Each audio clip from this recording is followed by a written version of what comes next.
지난 시간과 같은데 창세기 3장 15절 말씀입니다.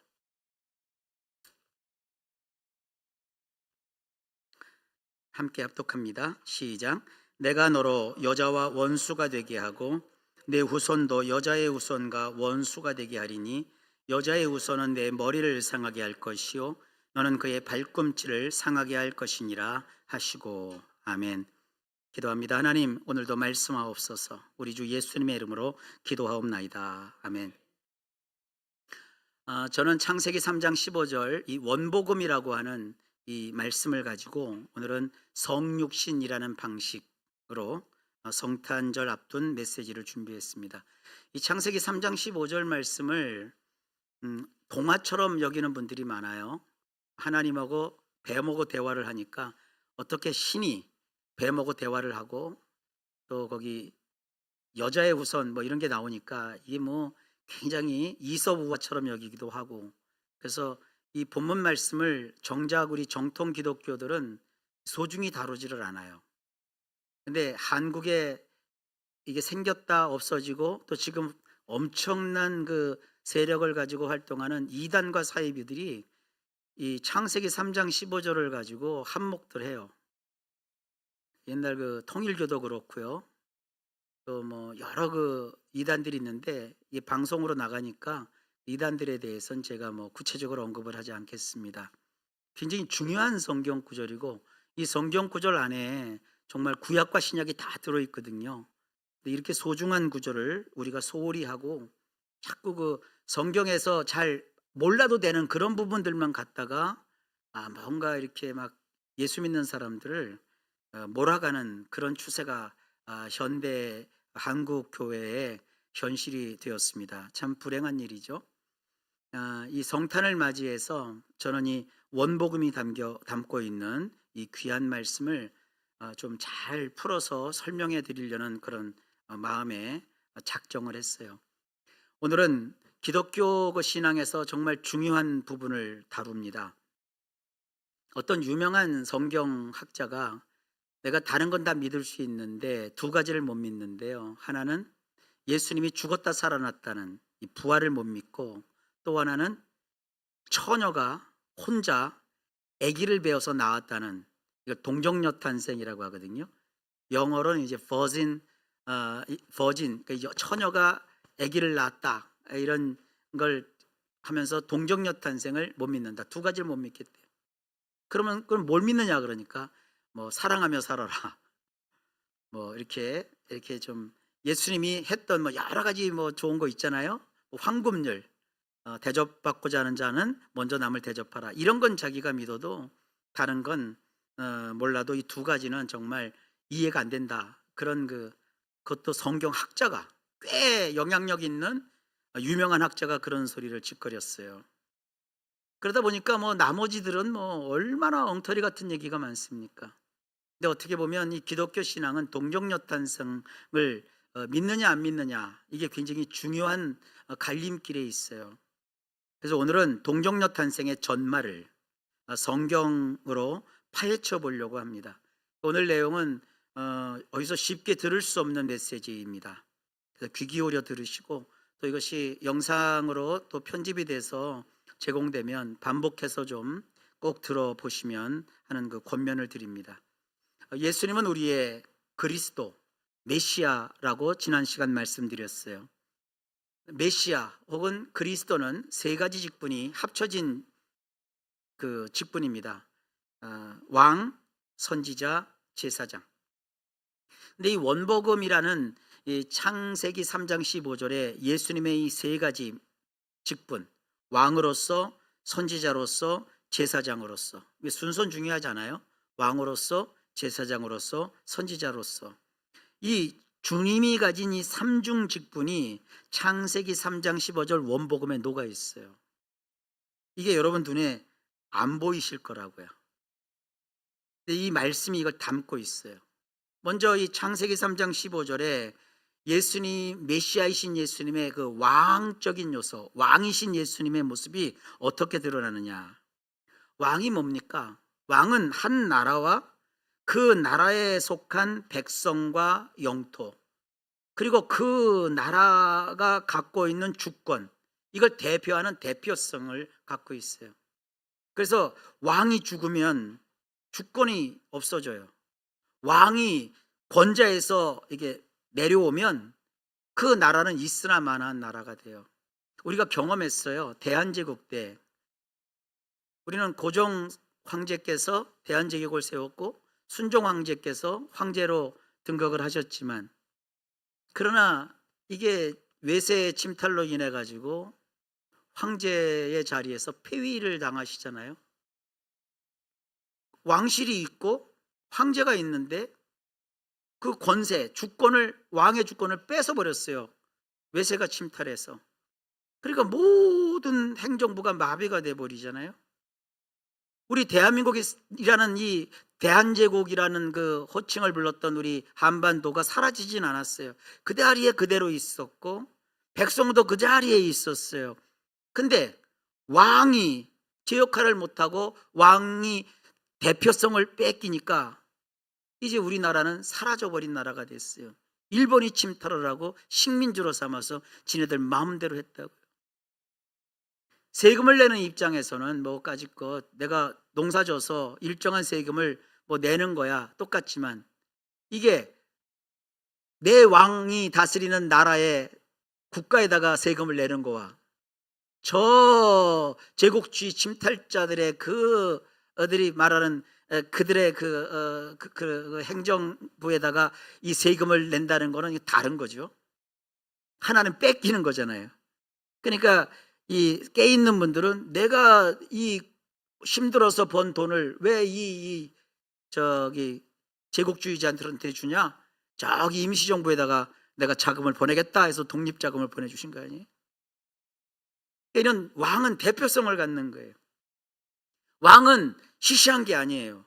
왕이 있어야 그 나라도, 그 나라가 자리하고 있는 영토도, 그 영토에 살고 있는 사람들도, 그리고 그 나라가 나라로서 주권을 행사할 수 있는 거예요. 예수님은 우리의 메시아 그리스도로서 왕이시라고요. 그러니까 예수님은요, 어떤 나라의 왕이냐? 하나님 나라, 하나님 나라 안에 이 세상 온 인류가 다 들어가 있어요. 그래서 우리 예수님은 왕 중 왕으로 만주의 주로서 온 인류를 대표하여 이런 놀라운 일을 행하시는데, 무슨 일을 행하실 것이냐? 그게 창세기 3장 15절에 있는 거예요. 그 왕으로서 온 인류를 대표하여 행하시는 그 일 과정에서 우리 예수님은 어떤 일을 행하셨느냐? 십자가에 올라가 피 흘려 죽으심으로 영원한 제사의 그 희생제물이 되셨어요. 그래서 메시아로서 제사장직을 완수하세요. 우리는 예수 믿으면 조상 제사를 안 드리죠. 드려서도 안 되고요. 그런데 그 제사를 지낼 때 그 형태를 좀 보시라고요. 집에서 제사를 모시는 사람들 제삿날 되면 그냥 사진 하나 딱 놓고 충문 하나 써서 제사 드리든가요? 없는 형편에 빚을 내서라도 제물을 준비하잖아요. 제사 음식을 준비하잖아요. 우리가 먹는 그냥 음식이 아니라 그 제사법에 맞춰서 필요한 그 제사 음식을 정성껏 준비하시잖아요. 그게 제물이잖아요. 그러니까 집에서 하는 그 제사에도 제물이 있다고요. 그러니까 항상 제사라는 것은 그냥 빈손으로 하는 게 아니라 뭔가 제물이 있을 때 한다는 것을 우리는 그냥 그 문화 속에서도 알고 있어요. 다른 나라도 마찬가지예요. 성경에 보면 하나님과 우리와의 관계 속에서 제일 중요한 게 뭐냐면 인간의 죄예요. 인간의 죄를 해결하지 않으면 인간은 하나님께 나아갈 수 없어요. 그래서 인간이 하나님을 만나서 뭔가 하나님과 함께하고 하나님께 기도하고 하나님의 응답을 받기 위해서는 죄를 처리해야 돼요. 그 죄를 처리하는 이 복잡하고 어려운 그 절차와 과정이 레위기 안에 잔뜩 써 있어요. 이거를 총괄하고 책임을 지고 백성이 하나님께 나와서 제물을 드리고 그 제물을 드림으로 이 인간 사회에서 겪었던 모든 부정적인 거, 부정, 죄, 이 모든 죄 문제를 처리하는 일을 이 제사장들이 했다고요. 예수님은 대표성을 가지시고 온 인류의 뭐를 처리하셨냐면 죄를 처리하셨다고요. 근데 죄를 처리하는 하나님의 법에 보면 피 흘림이 없이는 죄 사함이 없다고 그랬어요. 그래서 구약의 제사를 보면 소나 양이나 염소, 비둘기 이런 살아있는 그 동물을 죽여서 피를 내고 그 고기와 기름을 하나님께 불살라 드리면서 아울러 민하라고 해서 소재의 제물을 곁들여서 하나님께 제사를 지냈어요. 그 제사를 지내서 뭘 했느냐? 제사를 통해서 뭐 고기를 먹을 수 있고 뭐 제사 떡을 먹을 수 있고 그건 아니에요. 제밥이 아니에요. 그걸 통해서 죄를 처리하는 거예요. 죄가 처리돼야, 죄의 사함을 받아야 부정에서 벗어나고 하나님이 주시는 그 축복을 온전히 받아 누릴 수 있다. 이게 구약의 전체의 흐름입니다. 그런데 이러한 제사는 단회적이고 임시적인 것이라 계속 반복해서 드렸어야 돼요. 이건 뭐냐? 장차 한 분이 오셔서 영원한 제물이 되어서 단 한 번의 제사로 모든 인류가 그냥 다 죄를 처리받아 부정에서 벗어나고 죄가 용서되고 죄섬을 받아 하나님이 주시는 엄청난 하늘의 복을 받아 누릴 수 있는 이런 놀라운 시대가 열릴 것이라고 구약의 그 긴 세월 동안 계속 예언자들을 통해서 선지자를 통해서 하나님이 예고하셨다고요. 그분이 누구냐? 예수님이시라고요. 그러니까 예수님이 오셔서 인간의 죄 문제를 영원한 대제사장이 되셔서 깨끗하게 처리하게 될 것이다 라는 예언이 이 원복음에 담겨 있는 거예요. 예수님은 십자가에 올라 피 흘려 죽으신 거, 그 재수 없게 잡혀가지고 그냥 가룟 유다가 그 예수님을 돈 받고 팔아치우고 그 빌라도가 법정에 서서 사형을 언도해서 죽으신 거, 그런 거 아니에요. 창세기 3장 15절에서 하나님께서 분명하게 밝힌 그 예언을 성취하시는 그 과정에서 예수께서 십자가에서 피 흘려 죽으신 거고, 그로 인하여 예수님은 영원한 희생의 제물이 되셔서 인간의 죄를 처리하셨다고요. 그 죄를 처리하려면 제물이 필요하잖아요. 그 제물은 그냥 공상으로 되는 게 아니에요. 상상으로 되는 게 아니에요. 그저 그냥 뭐 땅에서 농사한 그런 떡이나 이런 것 갖고 되는 게 아니에요. 누군가 피를 흘려야 되는데 그냥 인간의 피 갖고는 안 돼요. 자기 피 갖고는 자기 죄도 못 씻어요. 인간의 피는 가치가 없어요. 죄 사함을 이룰 수가 없단 말이에요.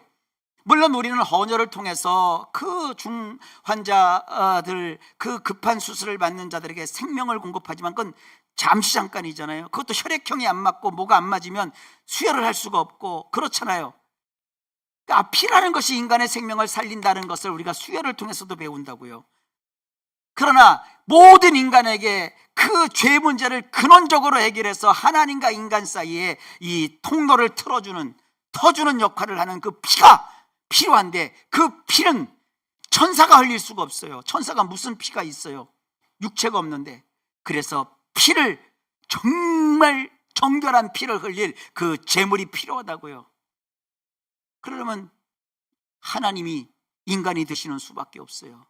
그 인간이 되시기 위해서, 그 피 흘리는 제물이 되기 위해서 예수님이 이 땅에 오신 거라고요.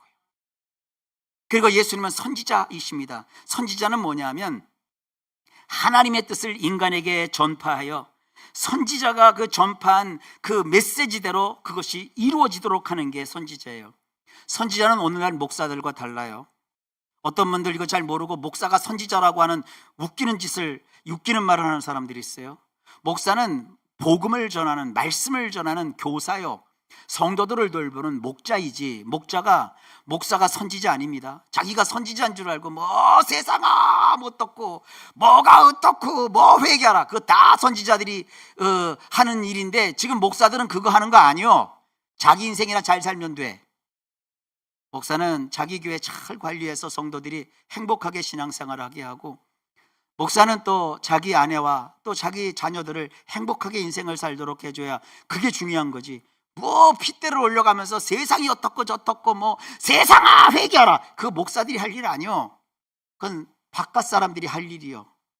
목사는 그냥 하나님 말씀 전하는 자예요. 근데 이 선지자들은 달라요.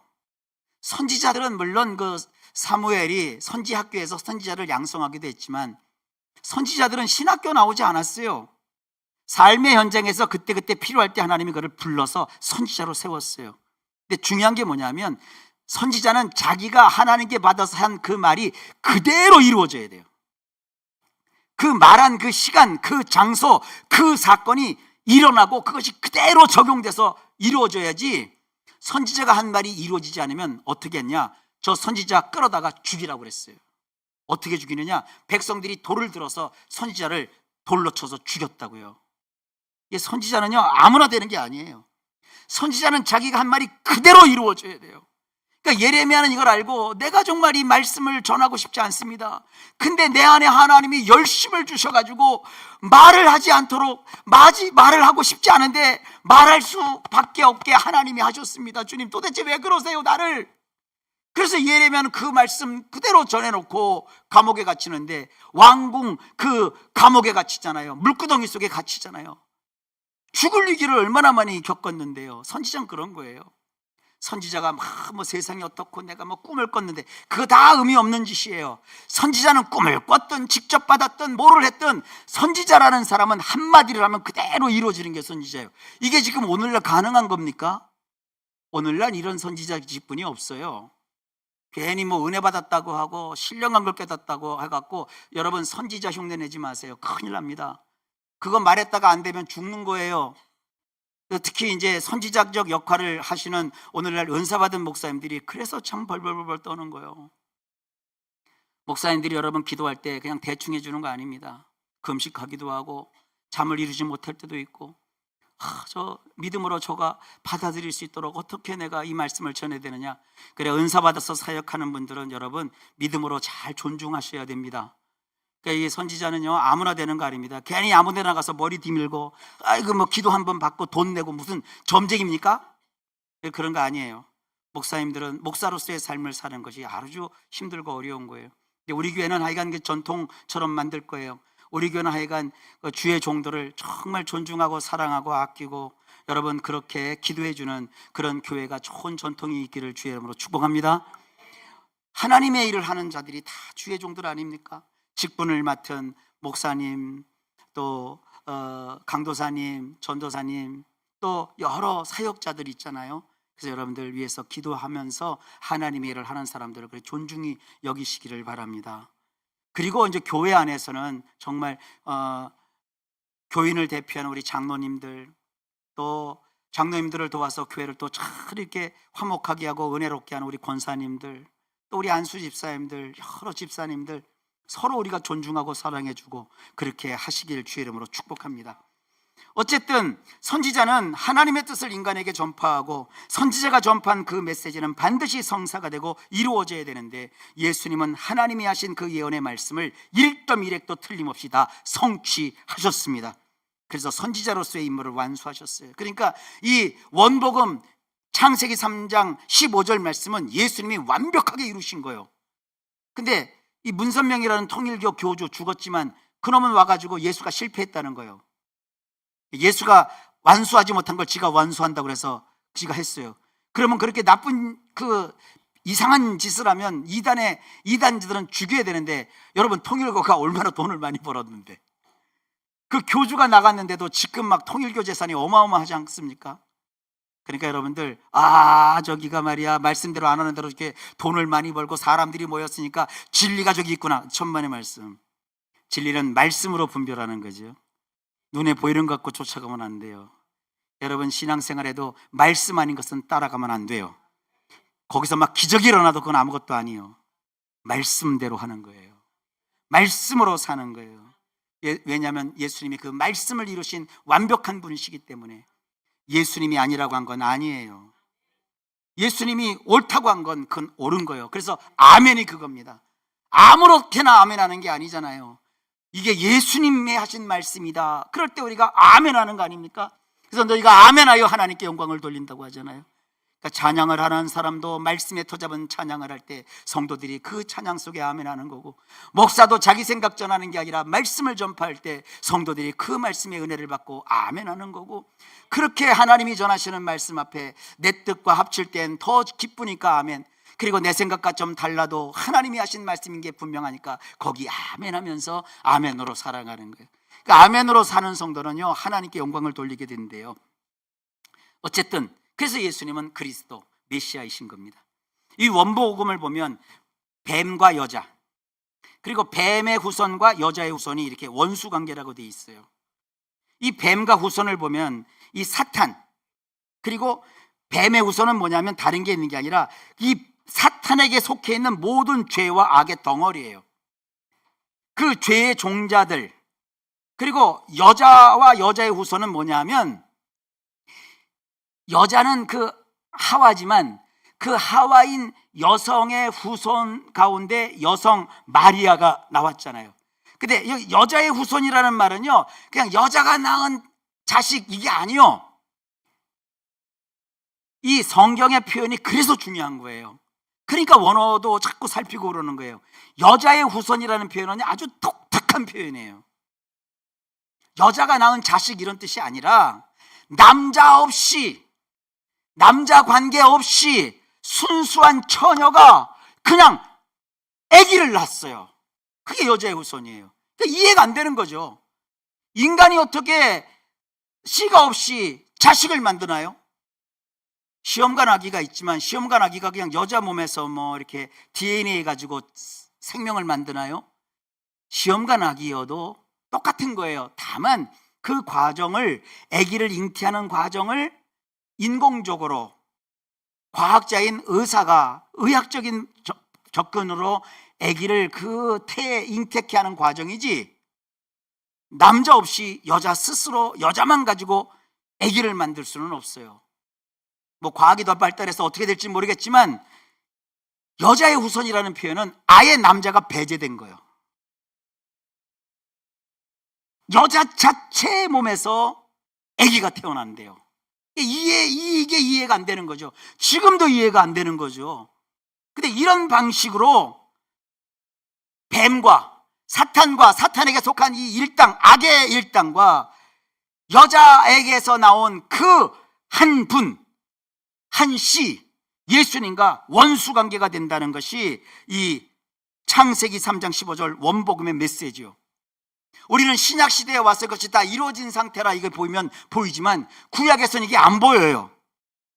예수님 없이 원복음 창세기 3장 15절을 보면 이 말씀을 이해를 못해요. 그러니까 동화, 이서부화 이렇게 보는 거죠. 근데 그게 아니라고요. 어떤 일이 벌어지느냐, 이 사탄과 예수님 사이에 어떤 일이 벌어지느냐, 사탄과 그 일당이 이 여자의 후손인 예수님을 궁지에 몰아넣어 고난과 멸시를 당하게 하고 결국 십자가에 못 박아 피와 물을 다 쏟고 죽임을 죽게 합니다. 이걸 이 원복음에서는 여자의 후손의 발꿈치를 상하게 했다라고 표현한 거예요. 예수님의 발꿈치를 상하게 한다는 말을 슈프라고 했다고 제가 말씀드렸어요. 이 슈프라는 단어는 으스러뜨려 산산이 깨져서 그리고 부서져서 죽음에 이르게 되는 거예요. 예수님은 가짜로 죽으신 게 아니에요. 진짜 죽으셨어요. 피를 다 흘리셨어요. 우리가 경험하는 그 죽음을 예수님이 직접 경험하셨어요. 이게 엄청난 겁니다. 이걸 모르고 어떤 놈들은 예수가 기절했다는 거예요. 기절했다가 깼다는 거예요. 아니요. 예수님은 진짜 죽으셨어요. 진짜 죽음 속에 들어가셨어요. 그래서 조금 이게 조심스러운 얘기지만 예수님이 부활하셨을 때, 그 무덤에 들어갔을 때 이 여인들이 엄청 놀란 거 아닙니까? 무덤에 그 더운 나라에 3일 동안 시신이 있으면 무슨 냄새가 날까요? 썩었다고요. 그러니까 진짜 예수님이 죽었으면 예수님 몸이 썩었을까 안 썩었을까? 요건 말 조심해야 돼요. 참 인간이기 때문에 인간이 겪을 모든 걸 다 겪으셨어요. 그러니까 가짜로 죽었다가 삭 깬 게 아니에요. 완전히 죽으셨어요. 그리고 깨어나셨어요. 이로써 어떤 일이 벌어집니까? 인간의 죄를 예수님이 처리하셨어요. 부정한 것을 없애버리셨어요.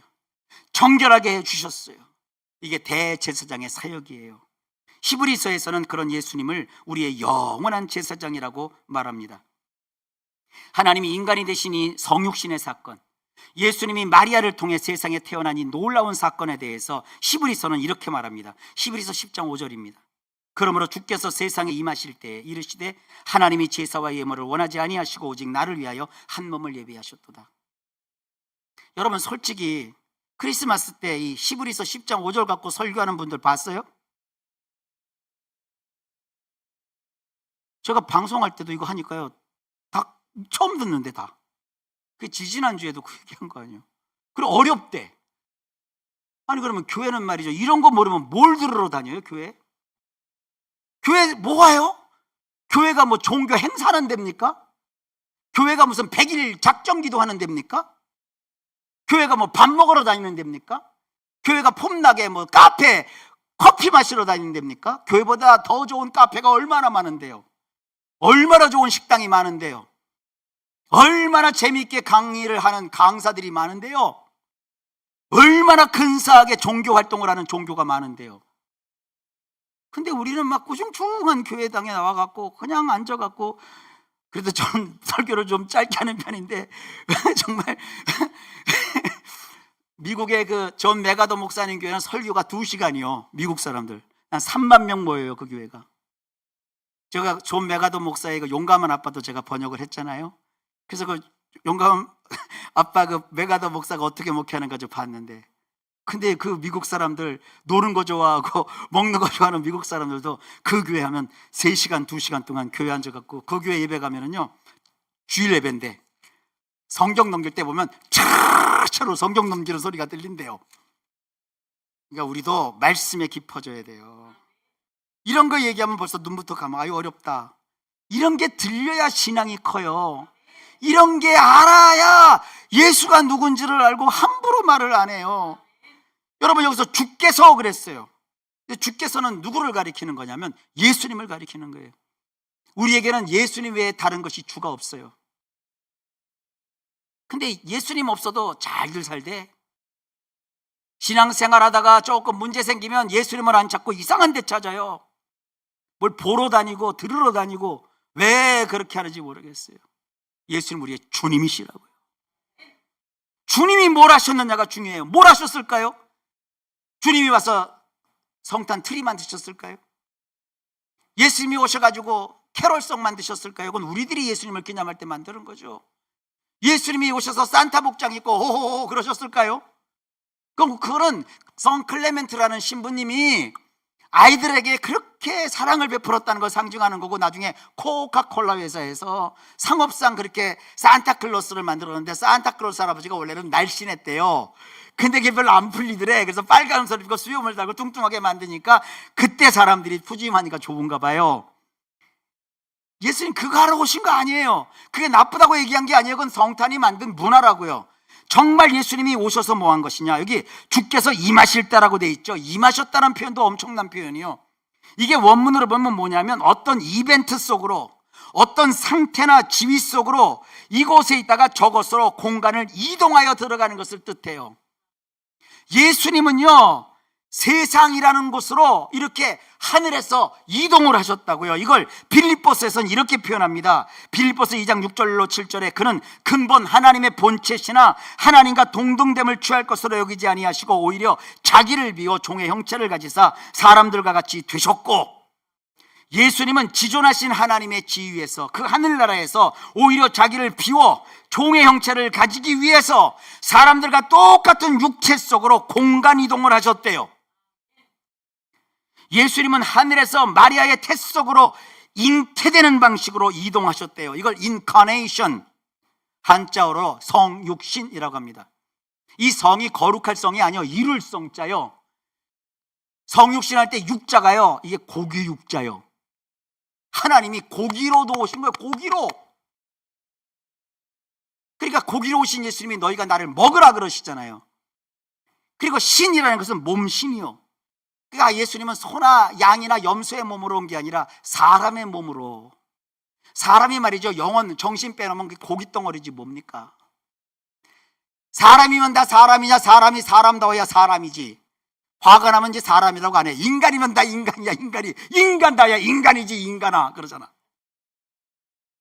그러니까 이게 예수님은요, 진짜 사람이 되신 거예요. 육체를 가지신 사람이 되신 거예요. 그걸 우리 한자어로는 성육신이라고 하고, 영어에서는 인카네이션이라고 하고, 성경에서는 이것을 임하셨다라고 표현한 거란 말이에요. 일반적인 경우라면 엄마의 태에서 아기가 잉태되려면 씨를 가진 아빠가 있어야 되잖아요. 그러나 예수님의 성육신 방식은 매우 특별하고 유일합니다. 그래서 천사가 나타나서 아기를 잉태하게 되는데, 어떻게 잉태되는 거냐? 마리아에게 이거하는 거예요. 마리아야, 너 잉태될 거다. 그럼 마리아가 황당하죠. 아니, 내가 남자를 모르는데, 남자고 자야 아기를 낳는데 나는 한 번도 잔 적이 없어요. 심지어 내가 약혼한 요셉과도 안 잤어요, 아직. 왜냐면 유대인들은 우리하고 조금 달라요. 결혼하기 전까지는 이게 동침을 못하게 돼 있거든요. 내가 남자고 잔 일도 없는데 왜 어떻게 내가 잉태를 합니까? 이게 무슨 일입니까? 그러니까 천사가 설명을 해준다고요. 뭐라고 설명해 주냐면, 그게 아니라 남자를 통해서 네가 아기를 갖는 게 아니라 하나님이 에이셀코마이, 너에게 이렇게 이동을 하시는 방식으로 네가 아기를 뵙게 될 거야. 이해할 수 없는 얘기를 이 여인에게 하는 거예요. 마리아의 수준이 엄청난 겁니다. 우리는 이해할 수 없는 걸 이해하는 사람을 철학자라고 그러잖아요. 현인이라고 하잖아요. 선각자라고 하잖아요. 이 16 정도밖에 안 된 어린 마리아가 대단한 거예요. 나는 마리아를 이렇게 막 저쪽 천주교 같은 데서 성모해 갖고 막 추대하고 추앙하는데, 그거는 너무한 거고, 그래도 예수 믿는 사람들은 이 성모 마리아에 대한 이 신앙만큼은 본받아야 돼요. 16살밖에 안 된 그 10대 어린 소녀에게 네가 지금 아기를 뵐 거라고 얘기하는데 깜짝 놀랄 일 아닙니까? 그런데 이 여인이, 이 소녀가 이해할 수 있을 만큼 천사가 얘기하니까 이 마리아가 이걸 이해를 해요. 엄청난 거 아닙니까? 하나님이 인간으로 오시는 이 성육신이라는 놀라운 일을 위해 예수님이 하나님의 위치에서 세상으로 이동하는 방식으로 올 건데, 이 방식이 어떤 식으로 진행될 것인지 천사가 설명을 해줘요. 그게 누가복음 1장 35절 말씀입니다. 성령이 너에게 임하시고 지극히 높으신 이의 능력이 너를 덮으시리니 이러므로 나실 바 거룩한 자는 하나님의 아들이라 일컬으리라. 그리고 이렇게 엄청나고 놀라운 일이 가능한 것은 그냥 이루어지는 게 아니라 누가복음 1장 37절에서 대저 하나님의 모든 말씀은 능치 못하심이 없느니라, 이렇게 일러줘요. 이게 무슨 뜻이냐? 무슨 과학적 정상 때문이 아니라 오직 하나님의 말씀으로 그렇게 된다는 겁니다. 우리는 하나님의 말씀이 뭔지를 안다고요. 이게 선생님 말씀, 아버지 말씀, 그런 말씀이 아니요. 하나님의 말씀이 어떤 것이냐? 태초에 하나님이 천지를 창조하실 때 말씀으로만 창조하셨어요. 빛이 있으라! 그러니까 빛이 있었어요. 하나님께서는 말씀으로 난 궁창이 생기라! 그러니까 궁창 위와 궁창 아래가 나뉘어졌어요. 그런 말씀이에요. 그런 하나님의 창조하시는 말씀이 마리아의 태 속에 임해서 그대로 마리아의 태 속에 현실이 된다는, 겉으로 볼 때는 아기가 잉태된 것이지만 그냥 보통 남자와 여자가 그냥 동침해서 생기는 그런 방식이 아니라 하나님, 천지를 창조한 그 하나님이 마리아의 뱃속에 이런 엄청나고 놀라운 창조를 하신다는 거예요. 얼마나 놀라운 일입니까? 나는 이 말씀을 보면서요, 막 가슴이 뛰고요, 막 그냥 열정이 생기고 얼마나 큰 은혜를 받는지 모릅니다. 태초에 천지를 창조하실 때도 하나님이 말씀하시자 그대로 현실이 된 것처럼 그런 창조주의 능력이 마리아의 태 속에 작용했기 때문에 하나님이 인간으로 이렇게 임하시는, 인간으로 이동하시는 그런 성육신이 일어난다는 거예요. 그러니까 과학적으로, 의학적으로, 무슨 논리적으로, 철학적으로 이 성육신을 접근하는 것은 접근법이 잘못된 거예요. 하나님이 이렇게 하신 것을 어떻게 과학자들, 과학적 상식으로 이걸 어떻게 이해가 돼요? 빛이 만들어진 거, 과학은 빛이 무엇인지를 발견합니다. 빛으로 인해서 색깔이 나오고 빛으로 인해서 열이 있고, 이건 과학적인 발견이지만 최초의 빛이 어떻게 생겼는지 과학자들이 어떻게 말을 해요? 이건 증명이 안 돼요. 똑같아요. 마리아의 태 속에 분명히 아는 것은 하나님이 마리아의 태 속에 한 몸을 창조하셨고 그 조성한 그 몸으로 하나님이 오셨다는 거, 이것이 사실인데 이걸 어떻게 과학적으로 설명이 되냐고요. 그러니까 나는 다른 건 믿어도 이 동정로 탄생은 못 믿겠다. 그 믿든지 안 믿든지는 네 소관이요. 이건 믿으라고 준 게 아닙니다. 이런 게 이렇게 있다는 거요. 대장금 받아도 못해. 대장금이 딱 맛을 보니까 뭐가 들어갔냐? 감이 들어갔다. 어떻게 하느냐? 감 맛이 나니까. 누가 감 넣는 걸 본 것도 없어요. 똑같아요. 마리아의 태 속에 아기가 있는데 이게 이 아빠가 누구냐? 인간들은 그걸 따지지만 마리아는 알아요. 나는 남자를 알지 못해요. 남자와 이게 말이죠, 잠을 잔 적도 없는데 어떻게 아기가 생기느냐고요. 근데 마리아는 천사가 일러준 대로 그 일이 자기 속에 일어난 걸 알았고 실제로 몸이 점점 배가 불러오고, 그리고 며칠 얼마 지난 다음에 자기 친척 집에 갔는데 그 세례 요한의 어머니가 세례 요한을 품고 있으면서 마리아가 올 때 나의 주의 어머니가 나에게 오시다니 하고 깜짝 놀래요. 이게 엄청난 일이에요.